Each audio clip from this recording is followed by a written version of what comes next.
Il a protégé notre sœur. Alléluia. Amen. Elle était partie au pays et elle est revenue saine et sauve. Cela montre l'efficacité de nos prières également. Alléluia. Je bénis également Dieu qui a protégé notre papa Guy qui est parti avec sa femme et les enfants en vacances, mais qui sont là, ils sont de retour. Alléluia. Cela montre également l'efficacité de nos prières. Alléluia. Est-ce que nous pouvons acclamer tout le monde pour la gloire de Dieu?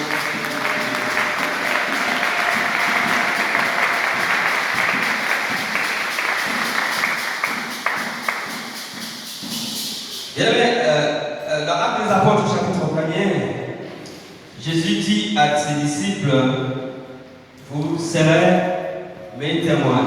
Alléluia. Alors, le rôle d'un témoin dit ce qu'il a vu, pas ce qu'il a entendu. Parce que ce que tu entends peut être modifié. Alléluia. Quand on fait un appel au témoin, celui qui a vu le fait comment ça s'est déroulé, le fait comment ça s'est passé. Et quand la Bible dit vous serez mes témoins, alléluia, les disciples ont témoigné ce qu'ils ont vu, ce que Jésus a fait. Alléluia. Mais nous, en tant que témoins, nous devons témoigner ce que Dieu fait dans notre vie. Alléluia. C'est ce qu'on appelle les témoignages vivants. Je n'ai pas entendu des gens, mais je vécu. Alléluia. Alléluia. Et cela va changer même ta façon de servir Dieu. Cela va changer même ta façon de s'approcher de Dieu. Alléluia. Parce que tu sais par où tu es passé. Alléluia. Et quand tu vas t'approcher de Dieu, tu vas t'approcher avec beaucoup de crainte. Et quand tu vas te retrouver dans le problème, tu sauras où lever tes yeux. Alléluia. C'est comme ça que David a dit, l'Éternel est mon berger, je ne manquerai de rien.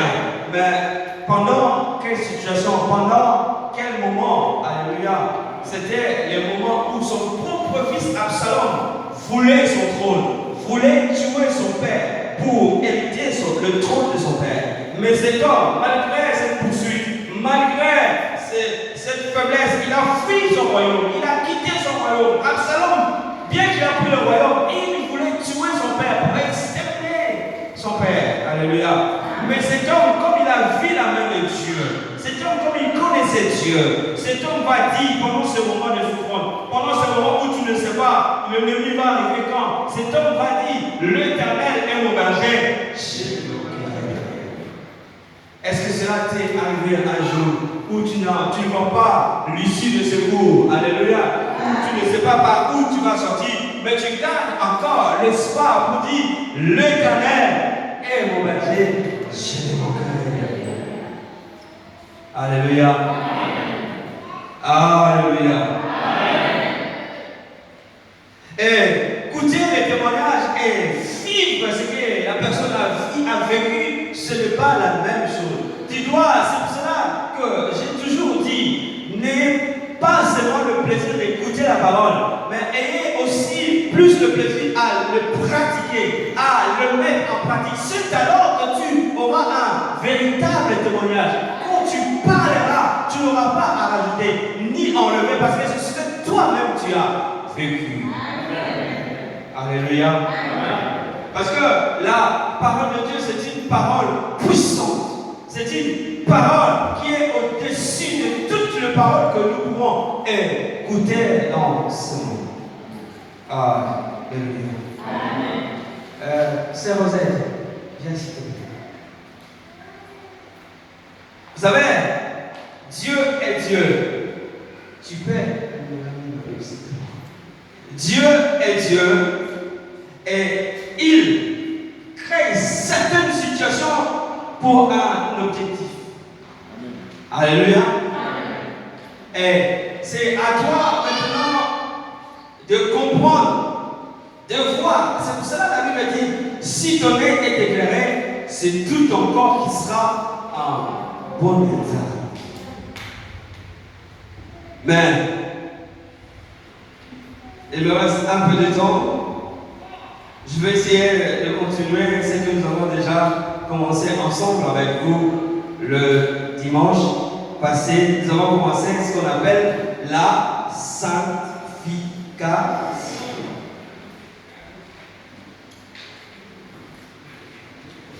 Maman Mireille a dit, pendant cette période, qu'est-ce qu'ils ont cherché à faire? De s'approcher de Dieu. Alors, comment ils se sont approchés de Dieu? Par la prière. Alléluia. Je ne reviendrai pas là-dessus parce que je vous ai déjà parlé de la prière. Alléluia. Je vous ai déjà dit qu'il y a plusieurs sortes de prières. Alors, il ne faut jamais rester dans la monotonie et il ne faut jamais rester sur la même chose que tu demandes à Dieu, tu continues à demander sur la même chose. Parce que la Bible dit ceci. Heureux celui qui a cru avant d'avoir vu. Alléluia. Et tu dois avoir la certitude quand tu demandes quelque chose à Dieu que tu l'as déjà obtenu. Donc tu passes à une autre étape. Quand je demande, si je sais que je l'ai déjà reçu, je passe à une autre étape pour remercier Dieu. Alléluia. C'est ça le bon combat de la foi.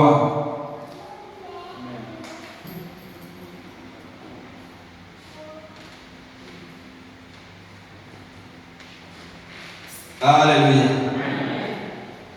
Et quand tu t'approches de Dieu, peu importe ta situation, parce que la Bible dit, rien ne lui est impossible. Tout est possible à celui qui croit en Dieu. Alléluia. Alors, il est capable de frayer le chemin là où il n'y a pas de chemin, et il peut appeler des choses qui n'existent pas et elles viennent à l'existence comme si elles existaient. Bien aimé, tu travailles dans une entreprise, et dans cette entreprise, toi, il faut que tu montes l'échelon. Mais ton responsable ne veut pas que toi tu montes l'échelon. Alléluia. Et Dieu est capable de faire sauter ton responsable parce que lui ne peut pas te permettre de sceller. Alléluia. Et Dieu est capable, si ta place n'est pas dans cette entreprise, d'endurcir le corps de ton responsable pour te faire sauter de ce travail. Alléluia. Alléluia. Ah, tu vas te dire, mais j'avais besoin de ce travail. Oh, parce que Dieu a prévu un autre travail, mais plus meilleur que celui-là. Amen. D'un toi-même, tu ne pourras pas partir et Dieu va endurcir le corps de ton responsable pour te faire sauter de ce travail-là. Parce que lui, il a besoin de toi ailleurs. Alléluia. Amen. Et le dimanche passé, je vous ai dit que la sanctification n'est pas seulement un état spécifique pour certaines personnes, les hommes de Dieu, les apôtres, l'évangéliste, le pasteur. La sanctification est pour tout le monde. Alléluia. Nous devons tous ensemble mener une vie de sanctification.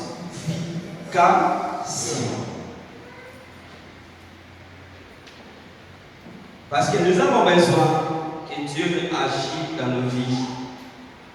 Mais Dieu est saint.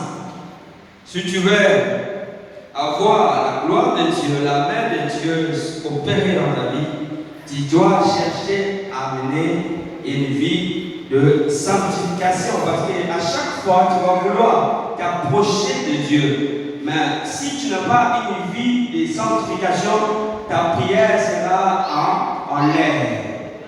Pas d'efficacité. C'est une prière 10 ans, 20 ans, rien ne change. Alléluia. Mais une prière de saint change les choses. Alléluia. Et je vous ai parlé des aspects de la sanctification, qu'il y avait divers aspects dans la sanctification. Je vous ai parlé de la sanctification de principe. Et de là, je vous ai dit que la sanctification de principe, c'est de l'instant où tu acceptes Jésus comme Seigneur et Sauveur. Jésus te sanctifie, Jésus te justifie. Et la Bible dit dans 2 Corinthiens 5:17, si quelqu'un est en Christ, il est devenu une nouvelle créature. Toutes les choses anciennes sont passées. Tout est devenu nouvelle. N'accepte aucun prophète de venir te voir pour te dire, tu sais quand tu étais petit, tout est passé. Tout est devenu nouvelle. Mon passé n'a plus d'importance. Mon passé n'a plus de feu sur ma vie chrétienne. Parce que Jésus est venu s'installer en moi. Alléluia. Parlez-moi de mon futur. Et je vais vérifier si cela est en accord avec la parole de Dieu. Mon passé ne m'intéresse plus parce que Jésus a effacé mon passé. Alléluia. On viendra te dire, c'est un membre de ta famille qui est en train de te faire comme cela. Qui t'a dit de telles choses? La Bible dit celui qui est dans nous est plus fort que celui qui est dans le monde. Pourquoi tu me dis de telles choses? Parce que celui qui est en moi est plus fort que celui qui est dans le monde. N'accepte pas les choses comme ça. Alléluia. Oh, ta vie, tu ne réussis pas parce que. Mais le problème, c'est de vérifier est-ce que tu es réellement en Christ Jésus. Si tu es réellement en Christ Jésus, n'attendez pas de telles choses. C'est des bêtises, c'est des saletés. Parce que Jésus qui est en toi est plus grand que celui qui est dans le monde. Sinon, la parole de Dieu ne reste pas la parole de Dieu. Amen. Alléluia. Alléluia. Eh bien, aujourd'hui, je vais essayer d'introduire ce qu'on appelle la sanctification progressive. Alléluia. Comme je vous ai dit que, comme dans la vie physique, un enfant naît et après il y a un développement.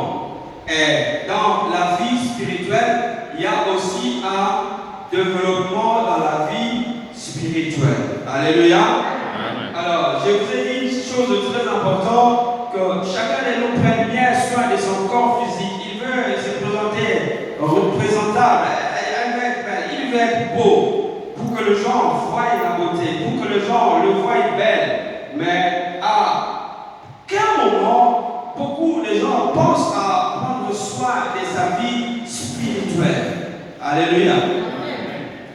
Nous avons le temps d'aller acheter des vêtements, nous avons le temps d'aller acheter des produits de beauté pour améliorer notre beauté. Alléluia. Mais quand est-ce que tu as pris le temps de pouvoir chercher les mêmes ingrédients pour ta vie spirituelle? Alléluia.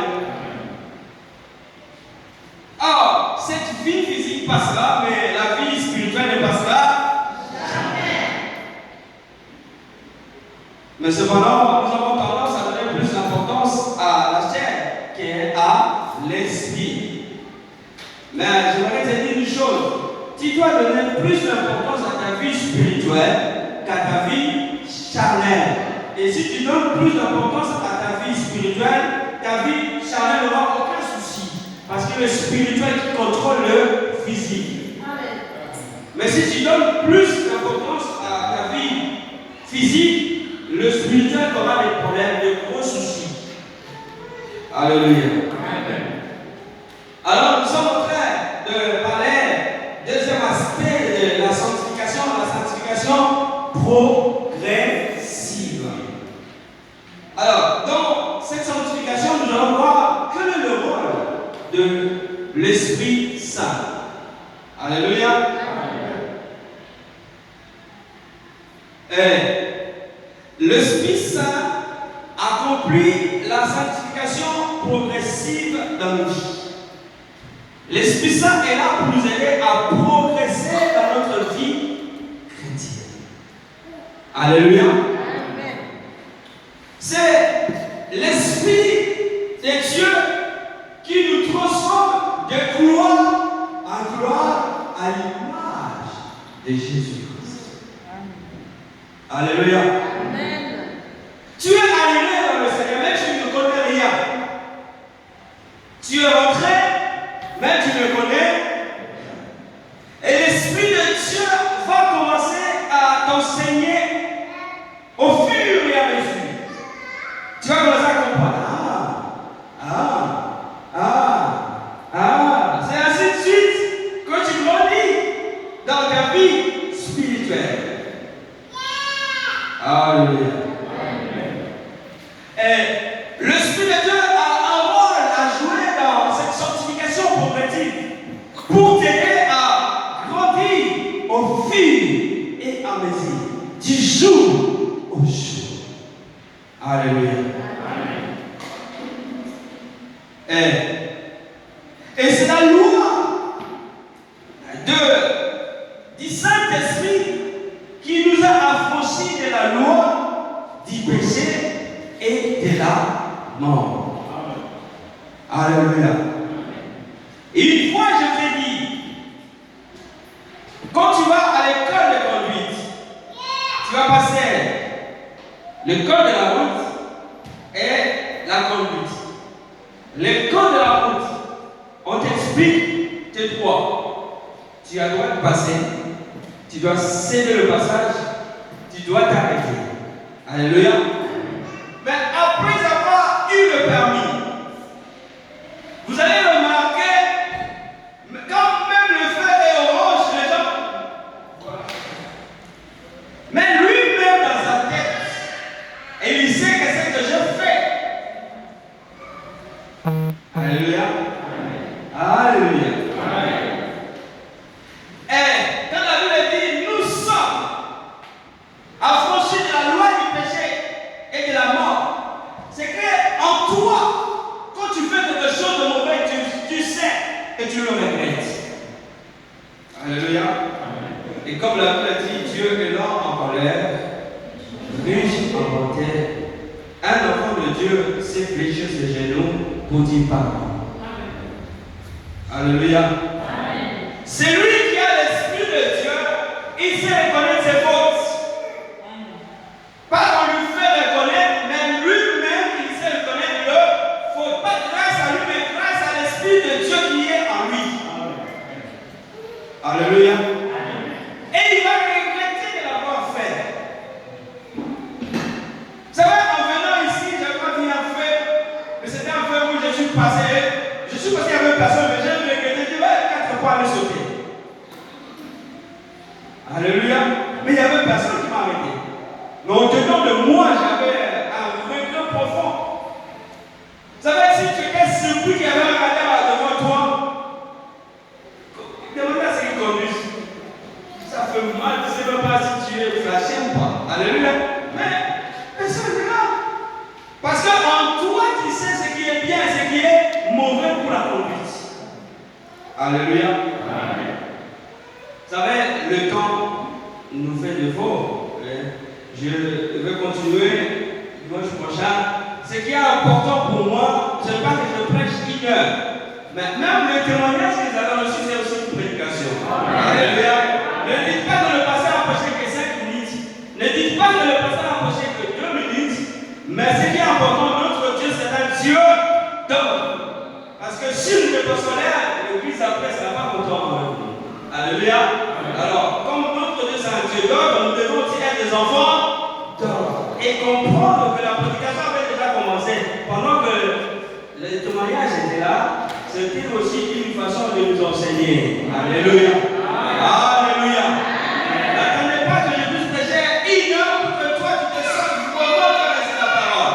Mais c'est pendant qu'il y avait un témoignage de ce que Dieu a fait, c'était aussi une prédication. Alléluia. Et comme la Bible dit, l'Esprit de Dieu soumet au prophète, l'Esprit de Dieu qui me parle de vos péchés me soumet à moi, donc je vais arrêter la prédication parce que l'heure avance. Mais ça ne m'empêche pas de continuer ma prédication le dimanche prochain. Alléluia. Alléluia. Donc, nous devons comprendre cela, que dans la vie spirituelle, nous devons aussi se développer, grandir. Alléluia. Commencer à comprendre certaines choses que tu ne comprenais pas. Tu verras au fil et à mesure que tu fonces, que tu persévères dans la sanctification, tu vas commencer à voir des révélations. Si tu n'avais jamais été révélé, tu vas commencer à avoir des révélations. Dès ta vie, tu vas avoir la révélation. Dès ta femme, et tu vas avoir la révélation de ta famille également. Parce que plus tu t'approches de Dieu, plus tu comprends les choses. C'est pour cela, quand les deux partenaires ne sont pas mariés, ils ne se connaissent pas encore. Ils vont se connaître et quand ils seront mariés, c'est là où ils vont dire oh! Alléluia. Mais ceux qui sont en Jésus, c'est Jésus qui va arranger les choses. Ceux qui sont dans le monde, ils disent ceux qui n'ont rien battu. Alléluia. Alléluia. Alléluia. Plus tu t'approches de Dieu, plus tu vas dans l'intimité avec lui, plus il va te révéler des choses. Plus tu vas parler autrement. Quand tu parles, les gens perdent de toi. Alléluia. Tu n'as rien dit de mal, mais